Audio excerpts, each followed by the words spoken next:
भगवान शंकरांचा तिसरा डोळा म्हणजे ज्ञान, शक्ती आणि सत्य यांचं प्रतीक आहेत। त्यांची काही मुख्य कारणे आहेत ते आपण जाणून घेऊयात। एक, सर्व पाहण्याची शक्ती म्हणजेच ज्ञानाचं प्रतीक। दोन्ही डोळ्यांनी आपण फक्त बाहेरचं पाहू शकतो, पण शंकरांचा तिसरा डोळा आतलं सत्य आणि भविष्य पाहतात। दुसरे, वाईट शक्तीचा नाश करण्याची शक्ती। जेव्हा जगात फार वाईट वाढतं तेव्हा शंकरांचा तिसरा डोळा उघडला की त्यातून अग्नी निघतो आणि वाईट शक्ती नष्ट होतात। तिसरे, संयम आणि राग नियंत्रणाचं प्रतीक। शंकर शांत असतात, पण अन्याय झाला तर तिसरा डोळा उघडून ते रागाचं रूप धारण करतात, म्हणून त्यांना शांत शंकर, पण तिसरा डोळा उघडला की संहार। चौथे, त्रिनेत्र म्हणजेच तीन शक्तीचे संकेत। सूर्य म्हणजे क्रिया, चंद्र म्हणजे ज्ञान, अग्नी म्हणजे शक्ती। हे तीन वेगवेगळे गुण शंकरांच्या त्रिनेत्रातून दर्शविले जातात। पाचवे, मन, बुद्धी आणि आत्मा या तिन्हींचं नियंत्रण। तिसरा डोळा म्हणजे आत्मज्ञानाचा डोळा, जो मनाला योग्य मार्ग दाखवितात। शिवशंकरांच्या तिसऱ्या डोळ्याची कथा जाणून घेऊयात। खूप वर्षापूर्वी हिमालयात भगवान शंकर खोल ध्यान करत बसले होते। इतके शांत होते की जगात काय चाललंय हे त्यांना जाणवत नव्हतं। तेव्हा एक समस्या निर्माण झाली। भगवान शिवशंकर हिमालयावर तपश्चर्येत लीन होते।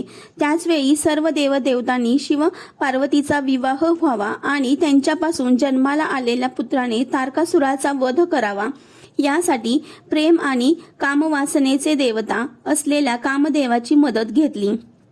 कामदेवांनी शिवांची तपश्चर्या भंग करण्यासाठी त्यांच्यावर प्रेमाचा बाण सोडला। यामुळे शंकरांच्या साधनेत व्यत्यय आला आणि ते अत्यंत क्रोधित झाले। रागाच्या भरात शंकरांनी आपला तिसरा डोळा उघडला आणि त्यातून बाहेर पडलेल्या अग्नीच्या प्रलयाने कामदेवाला जाळून भस्मसात केले।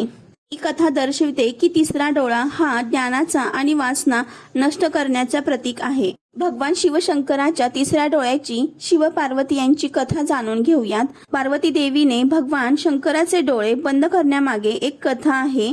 त्यातील एक कथा मी सांगते। एकदा कैलास पर्वतावर भगवान शंकर आणि पार्वती देवी बसले होते।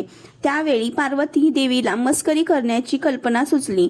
त्यांनी अत्यंत सहजपणे आणि प्रेमाने आपले दोन्ही हातांनी शंकरांचे डोळे झाकले। या घटनेचा परिणाम जग अंधारात बुडले। भगवान शंकरांचे डोळे हे केवळ पाहण्याचे अवयव नाहीत, तर ते संपूर्ण विश्वाचे व्यवस्थापक आहेत। त्यांचे दोन डोळे सूर्य आणि चंद्राचे प्रतीक मानले जातात, जे जगाला प्रकाश देतात। सृष्टीत हाहाकार माजलात। डोळे बंद करताच संपूर्ण तिन्ही लोकात स्वर्ग, पृथ्वी आणि पाताळ त्वरित घनदाट अंधकारात पसरला। सूर्य आणि चंद्राचा प्रकाश नाहीसा झाला। सृष्टीची सर्व कार्ये थांबली आणि हाहाकार माजला। तिसरा डोळा उघडला। विश्वाची ही स्थिती पाहून शंकरांनी तात्काळ आपल्या कपाळावरील तिसरा डोळा उघडला। त्या तिसऱ्या डोळ्यातून प्रचंड अग्नी म्हणजे प्रकाश बाहेर पडला, ज्यामुळे पुन्हा विश्वास प्रकाश आला आणि परिस्थिती पूर्ववत झाली। याचे तात्पर्य असे की पार्वती देवीने केवळ खेळकरपणाने आणि विनोदाने डोळे बंद केले होते, पण त्यातून हे सिद्ध झाले की शंकराची प्रत्येक क्रिया संपूर्ण विश्वाच्या संतुलनाशी जोडलेली आहे। तुम्हाला व्हिडिओ आवडल्यास प्लीज लाईक, शेअर आणि सबस्क्राईब करा। धन्यवाद।